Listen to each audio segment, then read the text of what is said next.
Well, welcome everyone to another general surgery interest night. And as Dr. Ott mentioned, all the speakers tonight are women. We're going to be talking about women in surgery.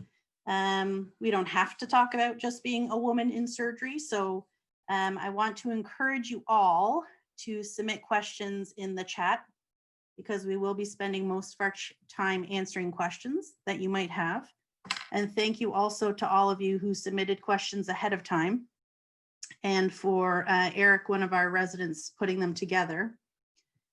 And as Dr. Ott mentioned, we're very proud of our residents of all genders, but I think we women surgeon are particularly proud of our women trainees.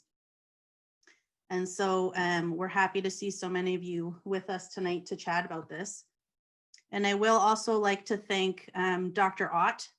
This was not my idea to have a women in surgery night. This was Dr. Ott's idea as one of the key points of pride and strengths in our program. So thank you, Dr. Ott, for organizing this. So I will be your moderator for the evening.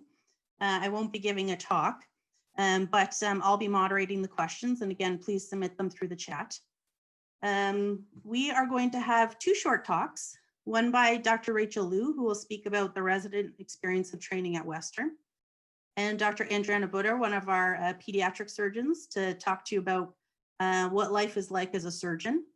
And then, as I mentioned, we'll spend the majority of the time answering your questions. This is a photo, a collage of all of the women who are currently training or on staff at Western. And you can see it's a lot. We have about 25 residents who are training at Western, and half of them are women. And we have about 25 or so faculty, and 10 of them are women on this screen. We have women of all types on this call. So we have surgeons who are full professors to surgeons who are just a couple months into their practice. We have junior residents, senior residents, and fellows on this call tonight to answer your questions. We have surgeons who practice pediatric surgery, critical care, surgical oncology, breast oncology, colorectal surgery, and trauma and acute care surgery. We have surgeons on this call who are researchers, clinicians, educators, leaders. We have women who have gone to medical school and done residency across this country. We have women on this call who come from a family of surgeons, and we have women on this call who are the first people in their families to have gone to university. And we have immigrants who have come here during childhood or as young adults. We have women who are parents, who are single, who are married. We've got people from all stages of their life and of their career. So when we put out the call, almost every single woman in that picture responded right away to say they'd like to chat with you all. We're very proud of our program, as I'm sure you can tell from some of the previous sessions. We're very proud of our residents. We really love training the residents, and I think the residents love training at Western. Not everything is perfect in being a woman surgeon, and there are difficult things about it, which I'm sure we'll talk about tonight.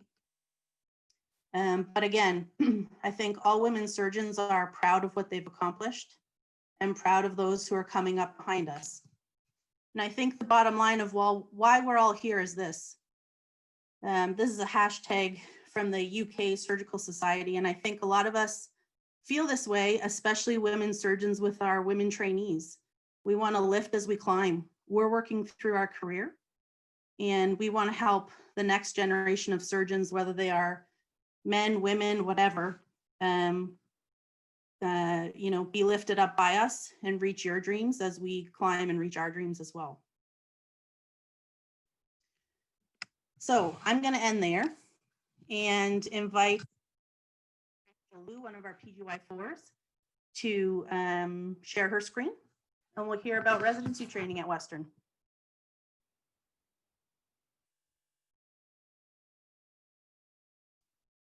How's that? Can you see my slide? Yes. Perfect. Hi, everybody. My name is Rachel, like Dr. Van Kunet said, and I'm a fourth year resident now in general surgery. We thought, having a resident talk about their experience would be really helpful, and I thought I'd use this opportunity to highlight a few things about our program that I think all applicants should be aware of, and that I would have appreciated as I was coming through. So at the beginning, I'm from Vancouver. I did my undergrad, grad school, and med school in Vancouver. I actually never thought I would come to London because, like probably a lot of you may have heard, people kept talking to me about how terrible our program is. Everybody's a jerk. This is an old boys school or old boys club. But I knew I wanted to be a surgeon. I wanted to be a good surgeon. So I did electives across Canada. I wanted to see what everywhere is like. So this was one of my stops on my electives tour. I was on the HPB team, and the very first thing that struck me was that everybody's actually really nice. Especially the people that I worked with over at the university hospital there. And the other thing that really struck me was that the seniors that I worked with, they were just super, super competent. Being on the HPV team, I saw a lot of really complex surgeries like Whipple's. And it was very clear to me that it was the seniors being the primary operator, whereas in my experience as an elective student in other places, I thought mostly it was the fellow, if there was a fellow, fellows being the primary operator and the seniors being the assist. So that stood out to me. And then one day I was given a crazy opportunity to first assist on a liver transplant. It was literally just Dr. Kwan, myself, and the scrub nurse on the recipient side. We did the whole thing, got the liver out, and until the donor liver arrived and was ready to be transplanted. And nothing from there on had beat that experience. And thankfully, Dr. Kwan and the residents that I worked with, I guess, appreciated my abilities or what have you, and spoke up for me during CARMS, and here I was. Transition to residency was really difficult. You're given a lot of responsibility pretty early on, and the hours, the stress really was difficult. But what made the situation even harder for me was that, I was away from my family and support system, and I was starting a family at that time, and it was taking a lot of attention, deciding, how much time that I need to invest into the kids and my relationship. So that took a lot of attention. And by the end of first year and the beginning of second year, I was actually told that I was falling behind. And at first, that really broke me. I can imagine, I'm sure you can all empathize. You're all hard workers, and being told that, it was really, really hard. And I even wanted to quit at that time. But thankfully, I was able to find the help that I needed. I spoke a lot with Dr. Sarah Jones, who was one of our pediatric surgeons at the time. And she basically refused to let me consider the idea of quitting. Dr. Kelly Vogt offered to be my mentor, and I was able to find help from the postgraduate education office. And by the end of second year, I was getting a lot of really positive feedback again, and told that I was caught up. And I think from this experience, what I took is that in this program, if there's a problem, you're really going to hear about it, and you're not going to coast through. You're not going to get the sugar-coated feedback. And at the same time, there is help and there is support when you need it to help you reach success. At this point, I was starting to figure out plans for electives, and I really have to give credits to Dr. Ott. He used his connections with the UBC program director to help me secure 7 blocks of electives, or 7 months basically, straight in Vancouver. This was very, very important to me because I knew I wanted to go back to Vancouver to practice, or to BC to practice. So I wanted to make connections and see what the job market is like there. And most importantly, above all, is I was actually able to live with my family for all that time. And that was probably the best thing that's ever happened to my relationship in residency. And I think this was really unheard of, pretty much, I'd say, across the country, because all the residents that I worked with and came in contact with from other schools, they were all like, why are you still here? How did you swing this? How are you here for so long? And I think that really comes down to our program really working with each of us individually to give us the training that we want for preparation of our careers in the future. We have a medium-sized residency program so that we have the capacity to individualize the training. For me, it was being in Vancouver. For my co-residents, they've done their graduate school, they've done their master's degree without adding extra time onto their training. They've done part of their ICU fellowship. They've done electives all across Canada. They've had kids. I think literally no 2 residents training is the same. And I really want to emphasize that. I think that's a huge strength of our program. And just to go back to my point about seniors being competent, now that I am a senior, I really feel that all the cases are mine. Even when things are complex, I'm usually given the room to make some progress until I ask for help. Last week, I was on call with Dr. Ott, and we did 3 urgent cases in one night, including a trauma laparotomy. And I don't think, Dr. Ott can correct me if I understood this wrong, but I don't think there was any question that I was the primary operator for all the cases. And I believe Dr. Ott had said at one point that Rachel's the real surgeon, I'm just holding retractors for her. And that felt really, really good. So just to wrap things up, I think there's a lot to be said about our program, and we'll get into a lot of that in this session. Is it perfect? Probably not. There's a lot of things to improve on. But do I appreciate the training that I'm getting? Absolutely. And are we trying to make the program better? Yeah, totally. I think everybody on the panel has made contributions to strengthen our program through committees that they sit on, through mentoring the next generation, and just by demonstrating how competent we are as women surgeons. I think each of us is making this program better for the next generation. And that's all I have to say. Thank you for your time. Thank you, Rachel. Next, I'm going to introduce Dr. Andreanna Buder, who's one of our pediatric surgeons. And she, much like myself and some other surgeons on this call, have a dual perspective in that she trained as a resident at Western, went away for her fellowship, and chose and was recruited to come back and work.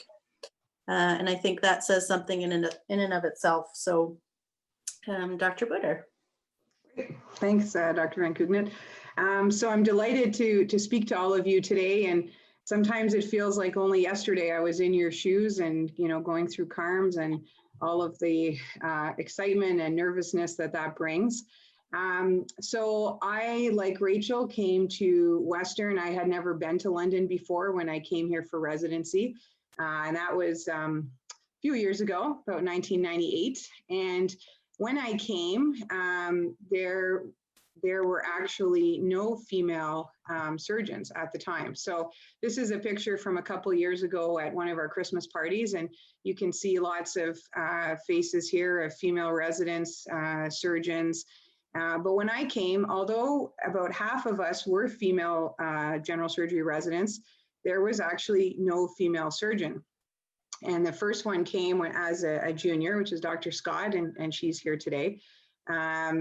And so I did my residency, and then I went on to Montreal, and I came back, and I was very, very fortunate to come back to this great group. So we had Dr. Gervin, who was our most senior partner, and Dr. Scott, who's you can see there on the right. And so that was really, really beneficial to have supportive partners and really excellent mentorship, especially as a brand new attending. And I would say even during residency, although Dr. Scott came as I had already started, there were still many male surgeons who were actually great mentors as well. So I don't think, you know, you have to necessarily look for one gender to be your mentor. And I think Western really can offer that. Although again, now we have many female surgeons you can approach, but there's also many male surgeons who are very, very supportive. And really the program is small enough that everybody cares about your training and really wants to make sure that you're the best possible surgeon, whether you're a man, woman, you know, whatever. And that I really felt that throughout my 5 years. It's a tough residency. It was exhausting, although once I had children, it actually seemed way less exhausting than having children. But that was what I really felt as a resident. And I was very honored when I was asked to come back as an attending. And I've been back now for 15 years. So our group grew over the years, and we eventually became 4. And here was our recent group, and we've continued to change. And now we have 2 new pediatric surgeons. So Dr. Seaman, you can see on the left, and Dr. Lamb, who is hoping to join us, although she's, I think, dealing with something in the OR right now. So that's great. We're a great group. Here you can see we're at one of our national meetings, and here's some of the residents on the right. And, you know, we try to have fun. I mean, certainly our jobs are all very serious, and we're dealing with, you know, life and death and some very sad situations sometimes. But, you know, it's also really important to have fun, and especially at a conference, you know, especially once you've done your presentations and that kind of stress is done. You know, you can see here a very, very serious group. And here Dr. Merritt is the only male surgeon. So they're everybody's sort of doing a Charlie's Angels kind of rendition here. And the other thing I would say that you'll get at Western is a lot of collaboration. So I just took this picture to sort of highlight collaboration. This was a baby with a complex condition, and we had, you know, 3 specialists, a pediatric surgical specialist, there was ortho, urology, we had a pediatric urologist come from Toronto as well. And at one point, you know, we had 9 surgeons in the OR doing this complex case a couple of years ago. But it's the same amongst the residents and for the residents in terms of, you know, collaboration. There's lots of collaboration between the residents, mentoring each other, the more senior ones mentoring the junior ones, mentoring medical students. We often have on research projects where there'll be multiple levels of trainees as well as the surgeons.